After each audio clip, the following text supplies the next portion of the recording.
ഹാസ്യത്തിലൂടെ traffic ബോധവൽക്കരണ reels ഒരുക്കി ഒരു പറ്റം കലാകാരന്മാർ. ഹെൽമറ്റ് ബോധവൽക്കരണമാണ് പ്രമേയം.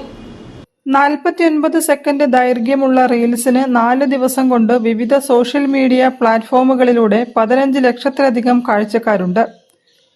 സോഷ്യൽ മീഡിയ പ്ലാറ്റ്ഫോമുകളിൽ ബോധവൽക്കരണ ചിത്രങ്ങൾ നിർമ്മിക്കുക എന്ന ഉദ്ദേശത്തോടെ രൂപീകരിക്കപ്പെട്ട ക്രിയേറ്റീവ് സ്കൂൾ എന്ന കൂട്ടായ്മയാണ് ചിത്രത്തിനു പിന്നിൽ. കൂട്ടായ്മ ലഹരി വിരുദ്ധ സന്ദേശം പ്രമേയമാക്കി കുട്ടികൾക്ക് പ്രാധാന്യം നൽകി നിർമ്മിച്ച ന്യൂട്ടനും കുട്ടനും എന്ന ഷോർട്ട് ഫിലിം നിരവധി പുരസ്കാരങ്ങൾ നേടിയിട്ടുണ്ട്.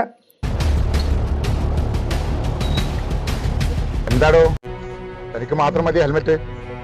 എന്റെ ഭാര്യയുടെ തലക്ക് സുരക്ഷ വേണ്ടേ? അല്ലെങ്കിൽ എന്റെ കാര്യത്തിൽ ഒരു ശ്രദ്ധയില്ല സാറേ. താനെന്താടോ ആലോചിക്കുന്നത്?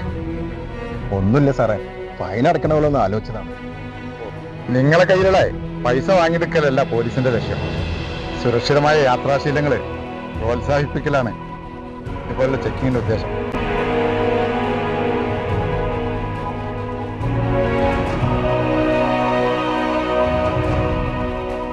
ജയരാജ് ചെറുവണ്ണൂർ, അക്കോ പുളിക്കൽ, നൌഷാദ് ബാബു പുളിക്കൽ, ഉണ്ണികൃഷ്ണൻ, സ്മിത മേലിടത്ത്, നിഷ ഇ, രാഗിണി പ്രകാശ് തുടങ്ങിയവരാണ് അഭിനേതാക്കൾ. വ്യത്യസ്ത മേഖലയിൽ പ്രവർത്തിക്കുന്നവർ ജിമേഷ് കൃഷ്ണന്റെ സംവിധാനത്തിൽ ഒഴിവു സമയങ്ങളിൽ ഒത്തുചേർന്നാണ് റീൽസ് ചിത്രീകരിക്കുന്നത്. ചിത്രീകരണവും എഡിറ്റിംഗും മൊബൈൽ ഫോണിലാണ്. ഒരു മാസം മുൻപ് ചിത്രീകരിച്ച ഹെൽമറ്റ് ബോധവൽക്കരണത്തിന്റെ ആദ്യ ഭാഗത്തിന് 3 ലക്ഷത്തിലധികം കാഴ്ചക്കാരുണ്ടായിരുന്നു.